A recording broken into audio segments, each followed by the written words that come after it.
guys, let's get right into it. Today, we are going to save the best for last. So let's get into Avery and Ash. So thanks to everyone who sent me clips of Ash's seminar where he actually stole parts. No, not just parts. The whole seminar he stole from this other guy. I think he's a pastor because, guys, I remember watching this seminar, lecture or whatever in church. I think it was during one of our singles classes. Child, church will have you in some mess. But it was like some men and women seminar, and it was like for the singles, and they were trying to tell us how each other works so that maybe we can possibly marry each other because everybody was like having sex.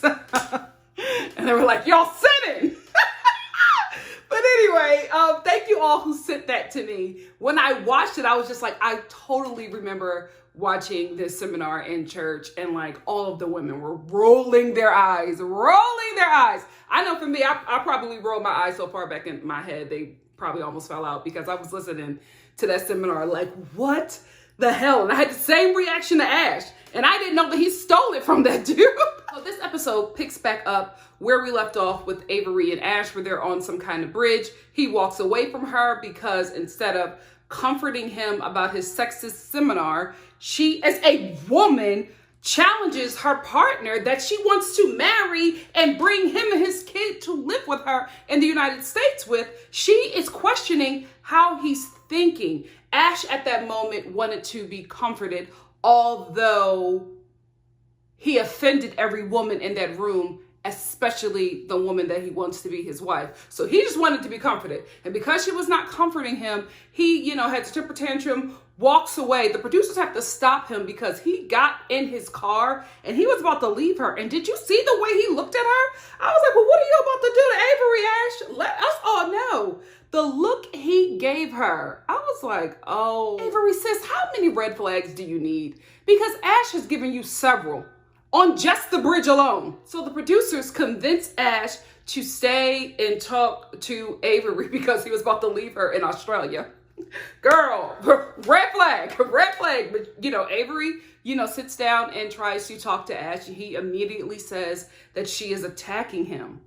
Where? Did y'all see that? Because I know I didn't see it. He says that she is attacking him and he doesn't feel supported by her. You wanted her to support that sexist seminar? So you just want to be out there being reckless and being a fool and being an idiot and having Avery as your partner supporting your foolishness. What kind of relationship do you want? Not a modern day relationship. Ash, you need to go evangelical Christian. That's where the women are for you. Or cult, same thing. Listen, I'm telling the truth. Y'all, is this man crying in his confessional?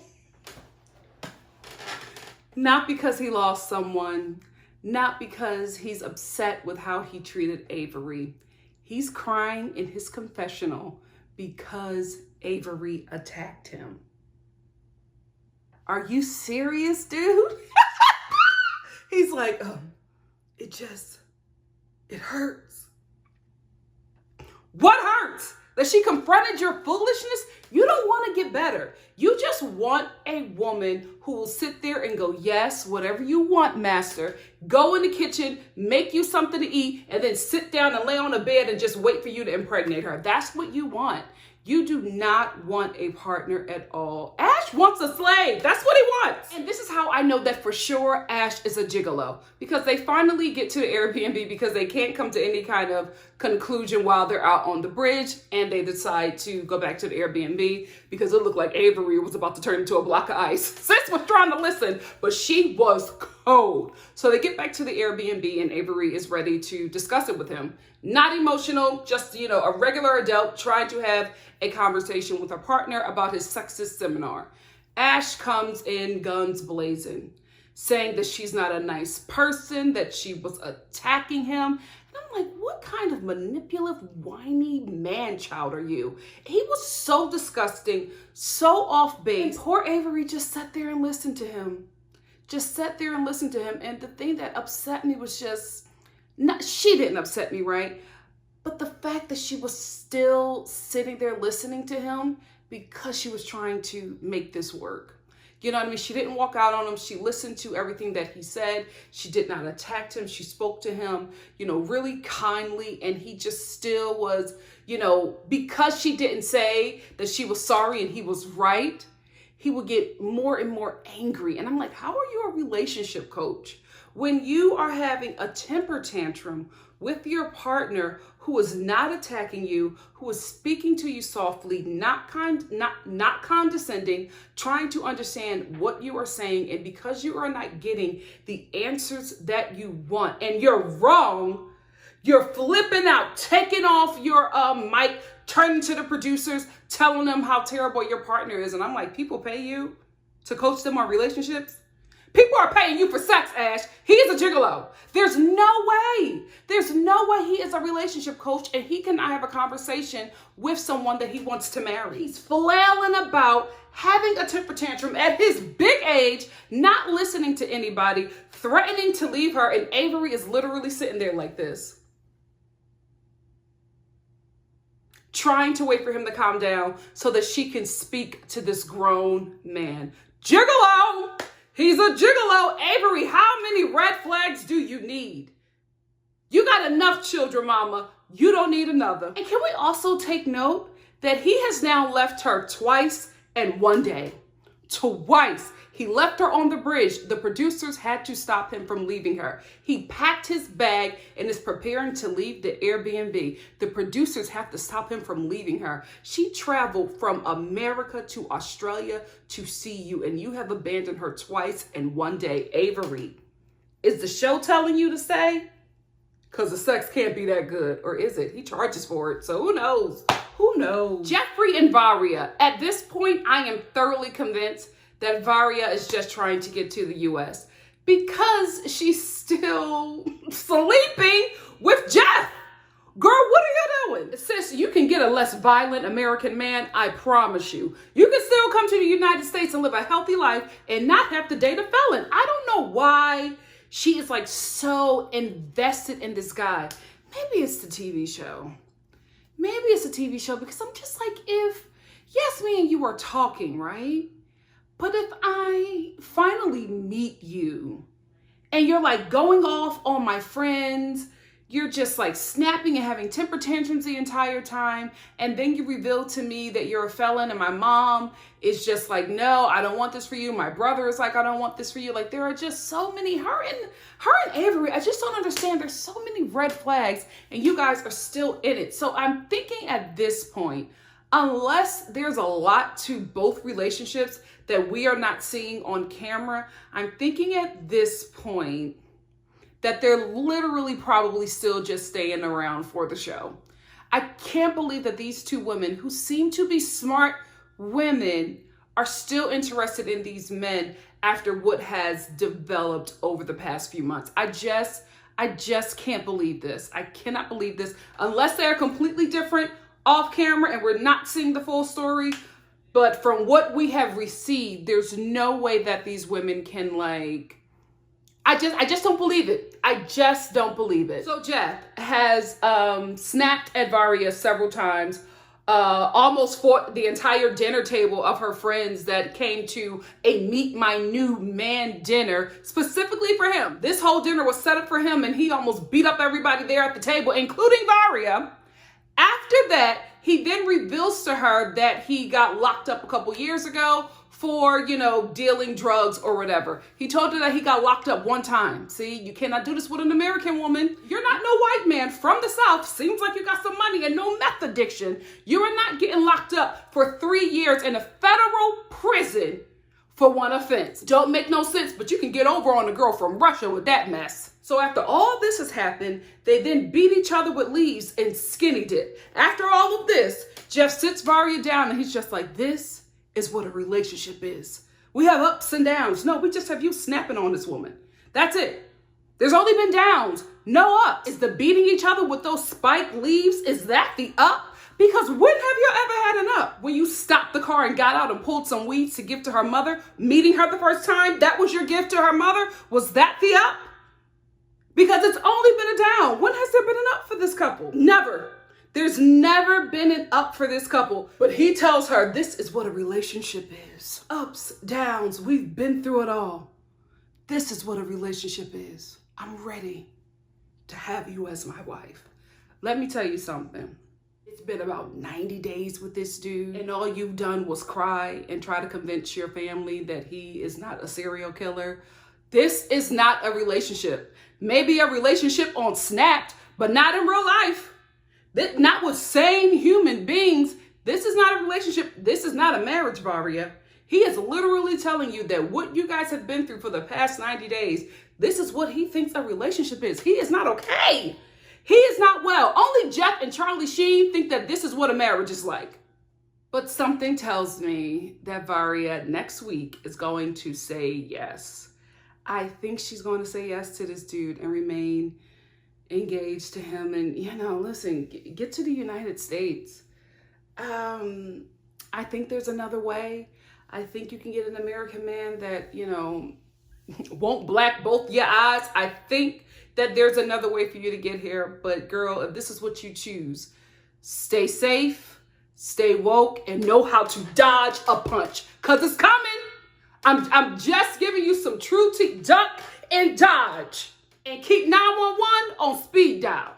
Lisa and Usman, shout out to Southern Diva. I'm not going to finish it because I don't know if y'all want your business on here, but I do give parts of your Instagram name because I do want to say thank you for, sending me some tea. Because like I said, I watch this show, I write my notes, I do my review, and that's it. I don't know nothing about those people. I don't follow their Instagrams. I'm not on no 90-day fiance stuff. I don't know nothing. And I like to keep it like that because I just like to be, still surprised, even though we all know it's fake. But I still like to be, surprised. So I just don't like to, follow that stuff. And, I'm not going to say who has the time, but I'm like, too much of that stuff will just weigh on you. And right now in this quarantine, I'm trying to keep it light. But thank you to Southern Diva for sending me the tea on Lisa. Well, let's get into it. So Southern Diva sent me a link to, first of all, girl, I was like, what is this website? Because I saw the name and I was like, myclicktv.com. What is this? I was like, she better not be sending me no porn spam. But it's a legitimate website, I guess. And it talks about baby girl Lisa. She's getting called out by her stalker for using the N-word. Listen, this is what happens when you start to get attention. You know what I mean? If you have any plans of being on TV and in the spotlight, you know what I mean? Like in the public eye, don't be a dummy. You know what I mean? Don't be a racist. Don't be ignorant. Don't be a predator. You know what I mean? Like if you have some things in your past, maybe don't shoot for the spotlight. You know what I mean? Work behind the scenes. You know what I mean? Don't try to get in the front because when you put yourself in that position, everybody starts to dig up your business, especially in this day and age where you give a lot of people who are your haters power over your public image. So because of this, because Lisa's on 90 Day Fiancé and it's a huge show, she's getting a lot of attention. Stuff about her is starting to come out because people are inquiring. And I guess she has some stalker. And the stalker released some text where Lisa is using the N-word. York, PA. York, PA. When I saw it, I wasn't shocked. You know what I mean? It's York, PA. Not that I'm, okay with it because I ain't ignorant. But I was just like, York, PA. Ciao. So let me just read you this mess that Lisa wrote. So the stalker or whoever, former friend, posted a text thread of Lisa using the N-word. And this is Lisa's response. York, PA. My stalker has called me racist. Okay, well, York, PA. Since she thinks she knows me, laughing emoji, laughing emoji, laughing emoji. I'm born and raised in the hood. And yes, I use the GGA. could have just said N-word. I ain't never heard it be called the GGA, which is used by my fiance and friends and here in the States. Look up the urban definition, Amanda/Amber. You're a whole clown in itself. Now you use the other word, GGER, and say that the word from where I am, and I guarantee you're going to get your white A beat or worse in my neck of the woods, as you called it. So to the fans of 90 Day Fiancé, I apologize using the GA word with slam T. But go to Lisa Wishes She Was Me and find out why they want to be stalks. And find out why the wannabe stalks me and oh Jesus, woo! And LOL, tell her to hurry and call the cops on me, crazy bitch. Anyway, stay safe and stay blessed. Woo, Lisa. Baby girl Lisa, you are 52. What is this? Why are you talking like this at 52? This is not even Ebonics. I don't know what this is. It's not Ebonics. It's not African American vernacular. This is just stupidity. There's not one period in this entire response. That's why I was running out of breath. I didn't know where to stop. This is ridiculous. And he called me a crazy bitch. Ma'am. Child. Thank you, Southern Diva. I got the laugh of the day.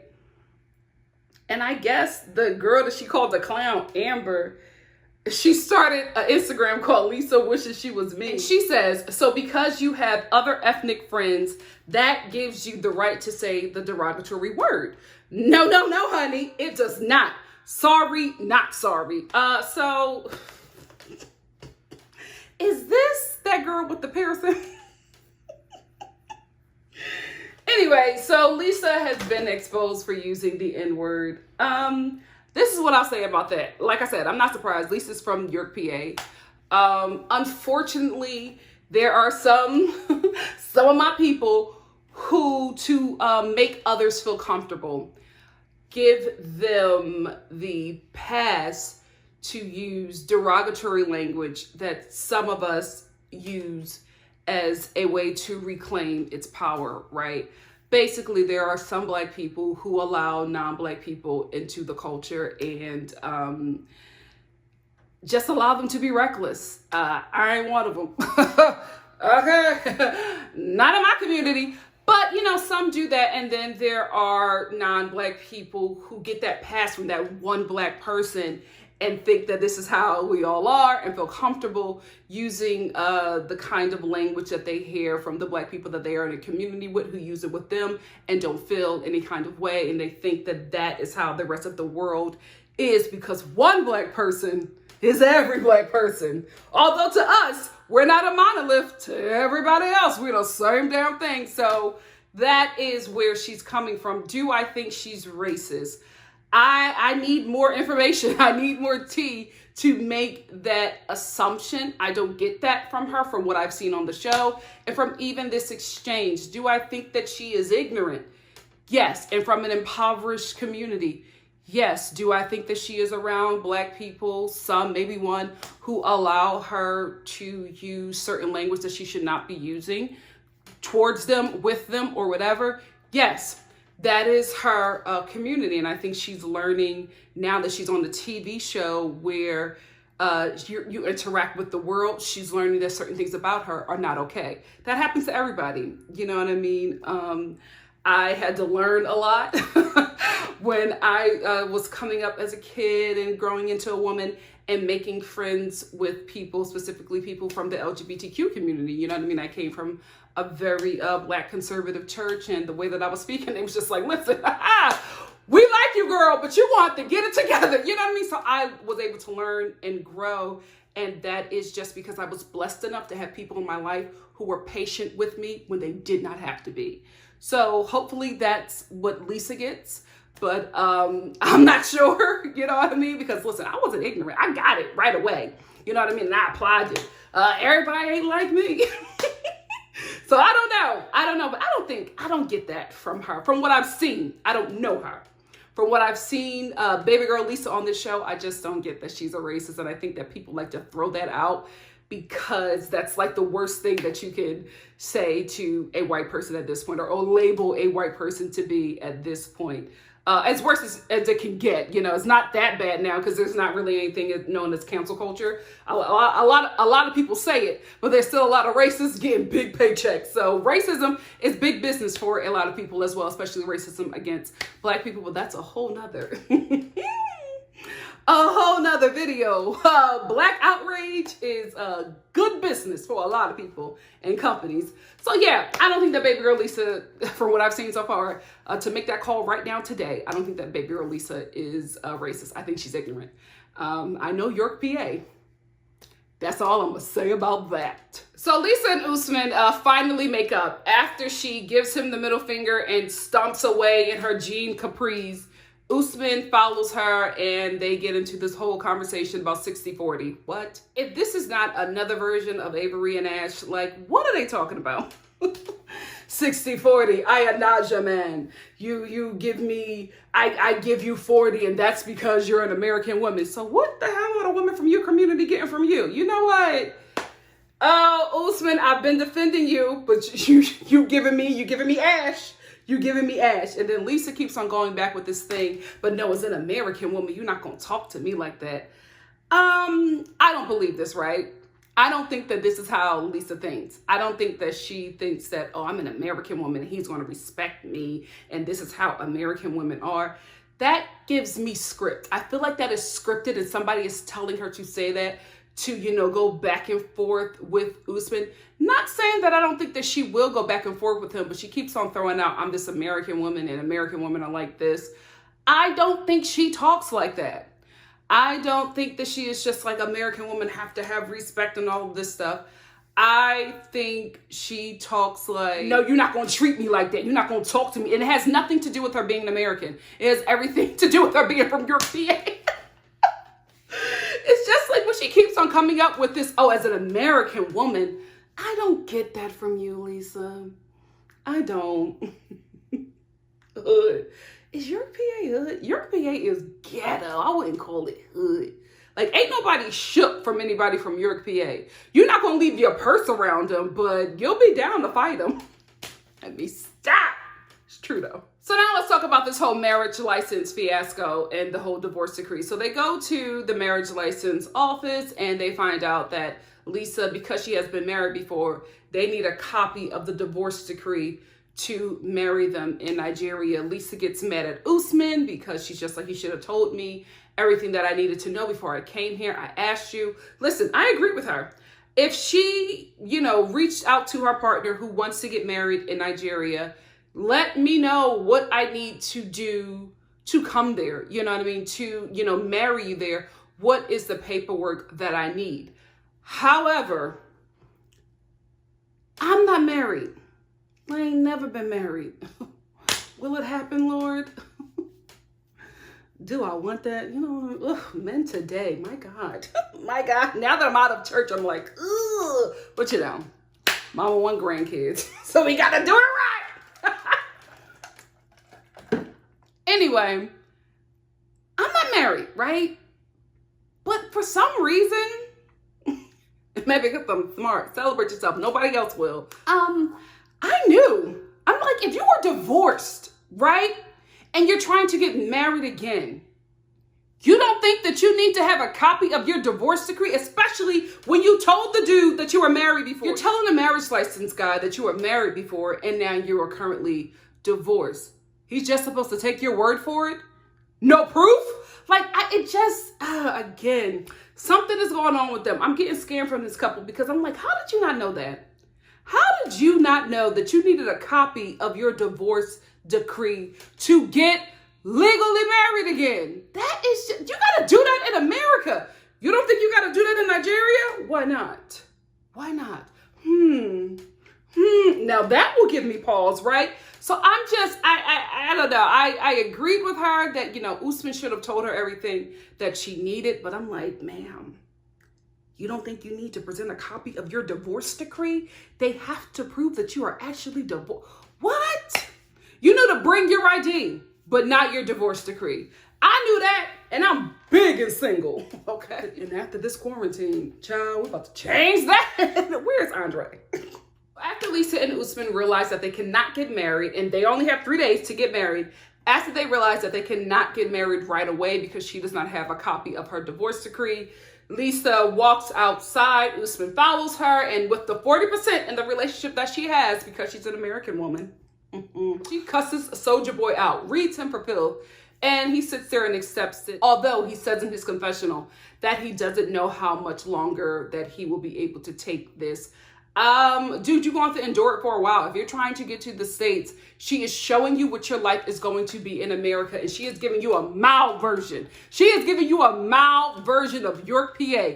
Wait till you get to the States, and she got her finger in your face, cussing you out, because Lisa talks like she is 14. Like, you know, a 14-year-old kid trying to sound cool on Instagram, or what the kids do on the tickety-tock. She like sounds like she writes like she's trying to impress, you know, the cool, you know, hood kids at school. So dude, if that is how she writes, this is how mama acts. So you get used to that, because that's gonna happen. Get used to the I know, because she's going to be doing the most. She's going to be doing the most. Pulling back that perm bang and cussing you out. N-word, I know you not talking to me like that. York, PA, get used to it. That's about to be your life. That's about to be your life. And N-word with the AH, because she's not racist. Oh, America. Darcy and Tom. Why is he still here? Why do we still have to deal with Time 90 Day Fiance? I feel like, did I call him Tom, whatever. We're done. We're done. There's no storyline here. I really feel like he's just trying to stay relevant on this show by attacking Darcy, by making her look foolish, by tearing her down. And I'm sorry, say what you want about Darcy, but this is her show. This is her show. He is on a platform that she built, because 90 Day Fiance is a good show. But we were not checking for this show until Darcy got up on here and started acting a plumb fool. Great TV. Great TV. So he's not going to come on her platform and try to drag her. And speaking of drag, Canadian Darcy. Oh, Canadian chick who wants to be Darcy. You could never, honey. Your filler, your Botox could never. You wish. Your weave, your extensions could never. You cannot touch Darcy. Anyway, how are you a willing side chick and you're filming it? So Tom calls Canadian wannabe Darcy, and he starts telling her about Darcy. And I'm like, you knew? You knew this whole time? Trash. The both of them. They just wanted to be on this show. They just wanted to be on this show because, first of all, how are you, you know, your man just FaceTimes you out of nowhere and you're beat midday in your kitchen in a turtleneck. So you were just lying around your house and this is how you look? Girl, bye. Girl, bye. The both of them are scammers. They wanted to be on this show. That's why she was so cool with being, you know, the willing and open side chick and talking about Darcy at the time. Who are you? Don't you dare.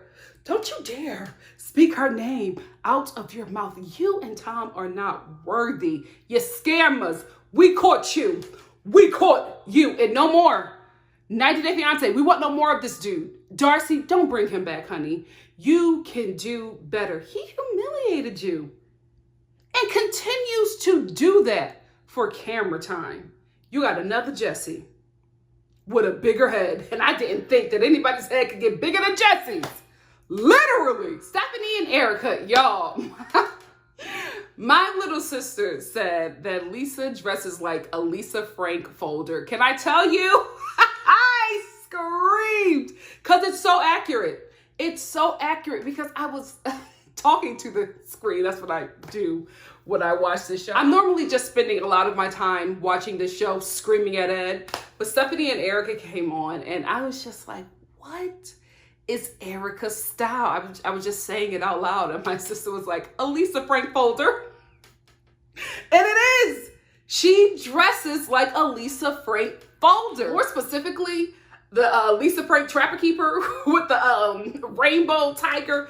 That's what she gives me. That's what she gives me. So anyway, we have Erica's coming out episode to her parents on this week's episode. And during the whole time that she's driving there, she's so nervous. She's so scared. And then her and Stephanie finally get there and they sit down to eat with her parents. And the dad is like, you know, really zoning in on the both of them, asking how they are. And then, you know, Erica answers for the both of them. And he's just like, well, you said we, how are you? And I'm like, ugh, it's getting a little rocky. And Erica was just like, well, you know what? Since you brought it up, I did say we for a reason.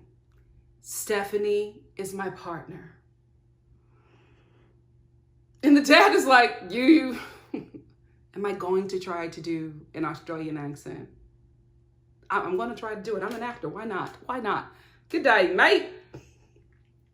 If you're watching me from Australia. Sorry. And her father says, do you want some more fried rice? I shouldn't have did it. I shouldn't have did it. That was terrible. I'm sorry. You know, but he says, do you want some more fried rice? And he's just like, we don't care. We love you. If you're happy, we're happy. And she was honestly relieved. And her mom was like, a mother knows. A mother knows. Listen, Erica, the pink and purple hair. Come on. Mother knew you were going down some kind of road. She knew. She knew. And I knew that this would be her parents' reaction.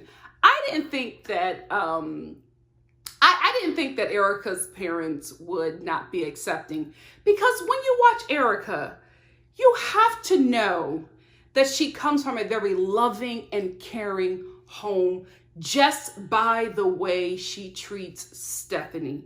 Stephanie lashes out at her, is, you know, to be quite honest with you, verbally and mentally abusive to her. And she is just so caring and so kind and wants to understand her and wants to help her. That is something that she learned. That is something that she was taught. And we were able to see who taught her how to be such a great person. Because Erica, have I been calling her Stephanie this whole time? Erica, she's a really great person. She is a really, really great person. And she has great parents who loved her, great parents who love her no matter what. And the dad was shocked. The mom was like, baby, I knew. She didn't even blink. She was like, yeah, a mother always knows. I was like, damn, they do. They do. She just was like, this is it. This is my baby. I've always known. I've always known. And I don't think it was just the pink and purple hair. I'm joking about that. It was the lucite earrings. It was them lucite earrings. Lesbians love lucite earrings. And although I think that this couple, more or less Stephanie, is scamming to be on 90 Day Fiancé to build their platform, although I think they're scammers, right? When Erica's mama hugged Stephanie and Erica at the same time, teared up because it was just a mother's love. She just, you know, grabbed them girls and pushed them into her titties so they could fiddle up. Listen, say what you want, but there is nothing like a mom hug on some big mom titties. It's true. It is true. You could be trying to hold everything in. Your mom could be like, are you okay? No, I'm fine. Everything's fine. She takes your head and she rests them on the mom titties. You're done. Everything comes out. I hate my life. Everything comes out. It's just a warm, safe space. Oh, I can't wait. I can't wait. So what's wrong, baby? Come on. Get free. Get free. Saving the best for last. Big Ed and Queen Rose. So Ed finally decides to tell Rose, who he's been dating for months online, and he has come to the Philippines to see her. We have known, the audience, the producers, this show has known that he has not wanted children for months. For months. You know who hasn't known? The woman that he's in a relationship with. The woman whose son is calling him daddy. She don't know that. So he finally reveals to Rose that he does not want children. You know the thing that bothers me about Ed? Every time Rose passes one of his tests, he always goes, me and Rose are having such a great time. Unfortunately, there's something that I have to talk to her about. It's always something with this dude. Always something to tear this woman down. So he tells her, he's just like, well, I haven't really told you this, but I don't want kids. I don't ever want kids. I will say this, Rose cracked me up because she was just like, I'm going to give you some time to think about it. Go think about it. I'm like, Rose, he said no, like he don't want kids. She was just like, no, go think about it. Go think about it. He was like, oh no, I don't have to think about it. I don't want children. And she's just like, why are you here? Because you know that being with me requires having children, because I have always told you that having another child is my dream. So what are you doing here? He's like, oh no, but I wanted to see if we would work. I didn't want to tell you everything right away. And I hope it's okay. I don't want kids. And she's like, oh, okay. Well, I got to think. And Rose, she goes off. They go to their hotel room. I guess they go to bed together. But then Ed was like, when he woke up, he didn't see her. And he didn't know if she left him or if she was not coming back. But he hopes that, when she finally resurfaces, that they can talk about what had happened the night before. Let me tell you something. When Ed was sitting down at this table and we gaze out and we see Rose walking up to him, I had not watched this episode. I was not on Twitter. I didn't know what was going to happen. But what I did know was the way that woman was walking up to him. Oh, he was about to get dragged. He was about to get dragged. You knew it, because she would not make eye contact with him. And she had that determined walk. She was walking and just looking down. I said, oh my goodness. Ed, are you prepared? Because she is about to read you for filth. Baby, I know I was right. I did not know that I was right. Let me tell you something. Rose mustered up all the English that she could find in her body, and she got that man together. Rose, we love you. You feminist icon. I love her. She read Ed for down the line. Down the line, she called him on everything. Queen Rose. Queen Rose. So Rose sits down in the chair like a G. And she does this Rose thing. That's another sign that, a read is coming. It's like she does something with her lip. And I don't know if I can do it, but it's like Elvis Presley. When Rose gives the Elvis Presley, you're about to get red. So she sits down and she listens to him. And she's just like, I know who you are. And I was like, ooh. She said, listen, you lied to me about your height. You come here, you give me an STD test. Now you're telling me that you don't want kids. You embarrassed me about my ulcer. I know who you are. You knew that I wanted to have children. You knew that that was my dream. So why are you here? Why did you still pursue a relationship with me knowing that you did not want children? And before Ed could even respond, she said, I'm done. Can I tell you, one of these days, I'm going to get my family together, because the only reason why I don't film this is because, wigs ain't on. It's a lot. It's a lot. They want to come on my show looking, their best. One of these days, I'm going to tell them to get prepared, because I am going to just do a live reaction of us watching this show, because my sister was like, yes! My mom was cheering for her. We went up for Rose. Oh, we were so proud of her. So proud of her before he could even speak. I'm done. I felt it. Her ancestors felt it. She said, I'm done. I love Rose. Rose and Avery. You know what, Avery? I'm hoping that this is for show, because the way she was talking to Ash, like in their scenes, I was like, ma'am, you got sense. I don't know how you're here with this, how you're still here with this man. So I'm hoping that she is just doing this for show. But whoo, Queen Rose got him to get. I know who you are. I'm stealing that, Rose. Right before I read somebody, the first thing, I know who you are. And I'm going to give them the Elvis Presley, the rose, the Queen Rose. I know who you are. Yes. Oh, you about to get it. You about to, when I give you the Queen Rose, I know who you are. It's done. You're done. And I'm done. Good job, Rose. Good job, Queen Rose. You did that. You did what needed to be done. She was so kind to that man, and all he did was embarrass her.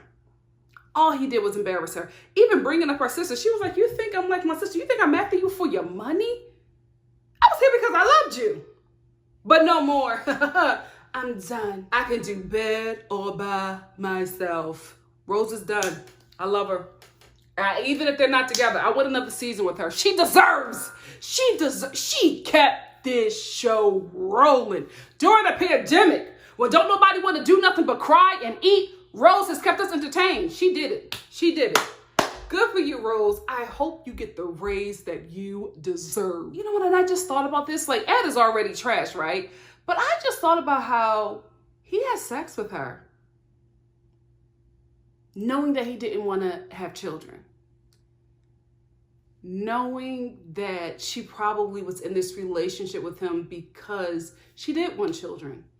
And for him to still be intimate with this woman multiple times, knowing that's something that was so important to her, he was not going to agree to. Basura, Ed, you are Basura.